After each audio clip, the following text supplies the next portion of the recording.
जवान शहीद झाले ना। आदरणीय अजितदादा उद्या नांदेड जिल्ह्याच्या दौऱ्यावर येत आहेत। शेषरावजी चव्हाण आणि अन्य मान्यवरांचा प्रवेश सोहळा मुखेड तालुक्यातल्या चव्हाणवाडी येथे होणार आहे। या सोहळ्यासाठी अनेक मान्यवर मंत्री महोदय पण उपस्थित राहणार आहेत आणि त्यानंतर नांदेड जिल्ह्याचे भूमिपुत्र शहीद जवान कैलासवासी वंजे यांच्याही निवासस्थानी दादा भेट देणार आहे आणि दादांच्या कार्यक्रमाची पूर्ण तयारी चव्हाणवाडीला झालेली आहे। राष्ट्रवादी काँग्रेसचे सर्व पदाधिकारी कार्यकर्ते मोठ्या उत्साहानं दादाच्या कार्यक्रमा यशस्वी करण्यासाठी प्रयत्न करत आहेत।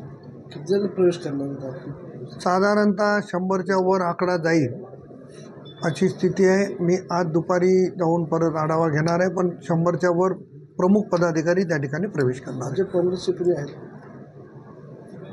काँग्रेसचे श्री शेषरावजी चव्हाण आहेत, सुशांत चव्हाण आहेत, बाबूरावजी पवित्रे आहेत, त्याच्यानंतर भांगारे आपले जिल्हा परिषदेचे माजी सदस्य, ही सगळी मंडळी काँग्रेसचे जिल्हा प्रवक्ता दिलीप कोटगिरे आहेत, असे अनेक मान्यवर मंडळी राष्ट्रवादी काँग्रेसमध्ये प्रवेश करते। दोन राष्ट्रवादी एकत्र येण्याची चर्चा आहे, यावर मला अतिशय आनंद होईल या गोष्टीचा, परंतु या गोष्टीवर मी भाष्य करणं उचित होणार नाही।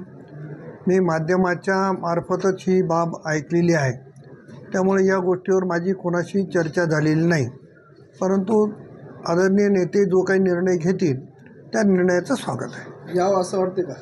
एकत्रित आल्यास ताकद वाढेल, निश्चितपणाने यावं असं माझं वैयक्तिक मत आहे।